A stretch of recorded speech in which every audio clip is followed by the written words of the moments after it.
akan berbagi cerita mengenai prinsip hidup lewat sebuah analogi yang begitu indah.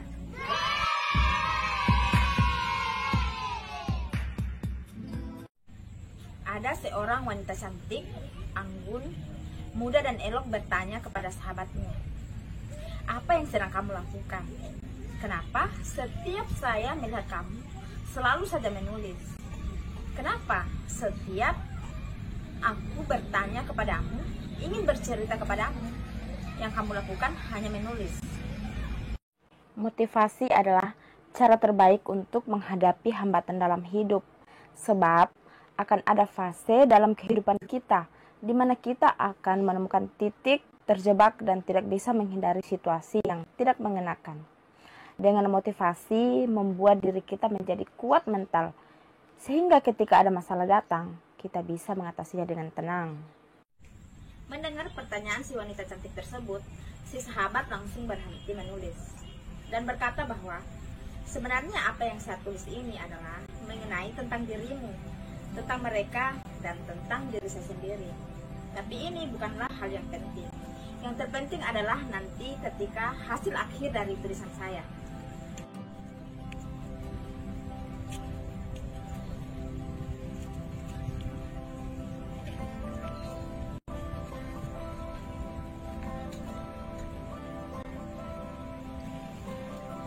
Kemudian si sahabat ini lanjut berkata bahwa selain karena kamu mengingat saya, kamu juga akan berhenti mengomel, berhenti bercerita mengenai keburukan ataupun kebahagiaan yang kamu alami setiap harinya.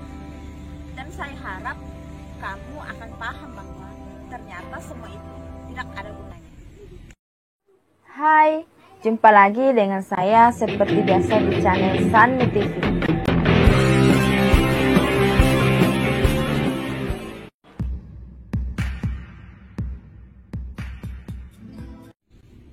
Kalau hanya sekedar untuk meluapkan emosi, sebenarnya itu tidak ada gunanya. Tidak ada hal bermanfaat yang kamu dapatkan, hanya kepuasan semata.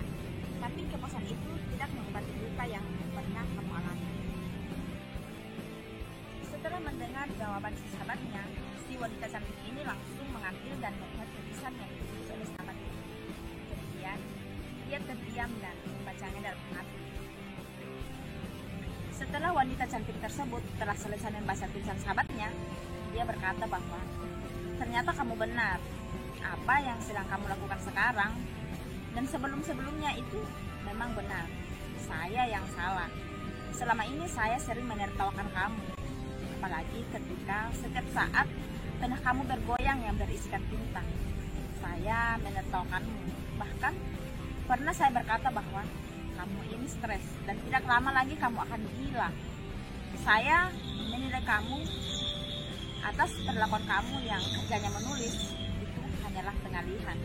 Karena kamu tidak mau berbagi cerita, kamu malu, kamu menyembunyikan sesuatu tentang dirimu. Itu pikiran saya.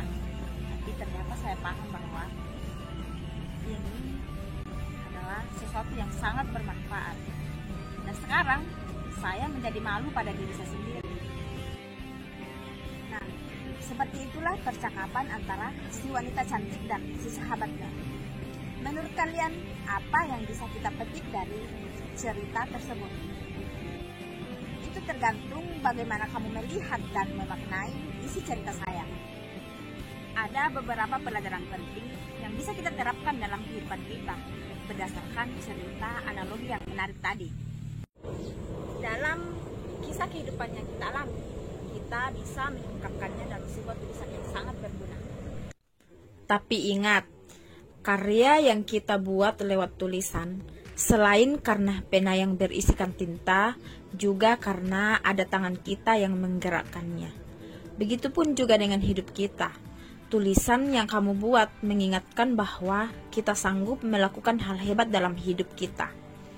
Dan jangan lupa bahwa selalu ada tangan, hati, jiwa, dan pikiran yang selalu membimbing langkah kita dalam hidup ini.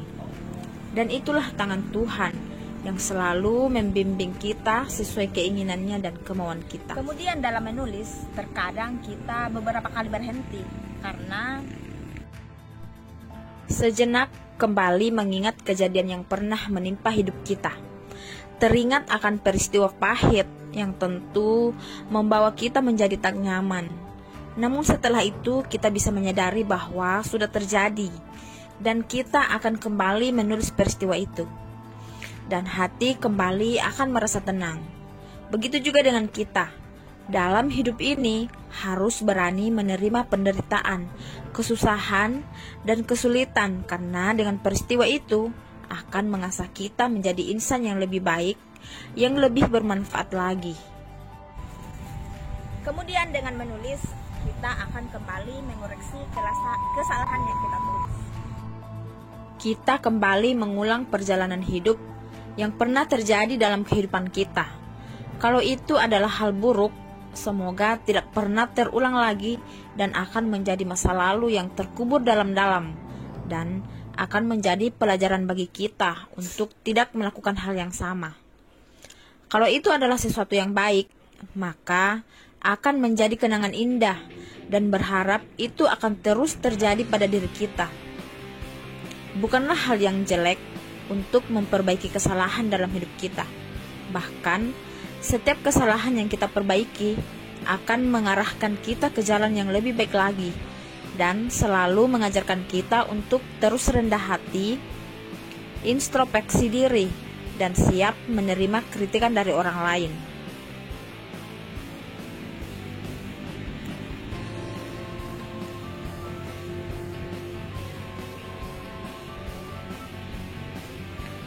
Kalau kita menulis, kita perhatikan bukan hanya sampul atau bagian luarnya saja yang indah,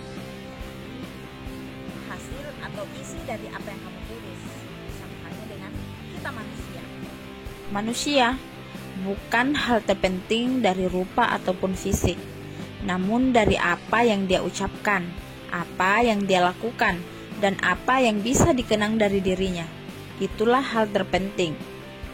Sehingga buatlah sesuatu yang berharga, agar setelah kamu sudah tidak ada nanti, hal baik akan terus menjadi sesuatu kenangan indah buat orang-orang di sekitarmu dan orang-orang yang telah engkau tinggalkan. Kemudian hal penting apa lagi yang kita dapatkan dari cerita analogi saya tadi? Yaitu, apapun yang kita alami, susah, sedih, senang, bahagia, atau hati begitu terluka, kita tidak perlu menceritakannya kepada orang lain. Cukup kita saja yang tahu, karena tidak semua rahasia harus kita ceritakan pada orang lain.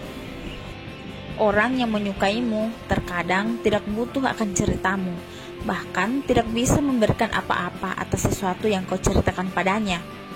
Sedangkan orang yang dari awal memang tidak menyukai dirimu, tentu akan menertawakanmu, bahkan menghinamu. Itu malah akan menambah luka di hatimu. Kalaupun yang kamu ceritakan adalah hal yang baik, belum tentu mereka percaya padamu. Jadi, sebaiknya ungkapkan semua dalam sebuah tulisan tangan lewat bukumu. Jadi, hal buruk tadi menjadi sesuatu yang positif kan?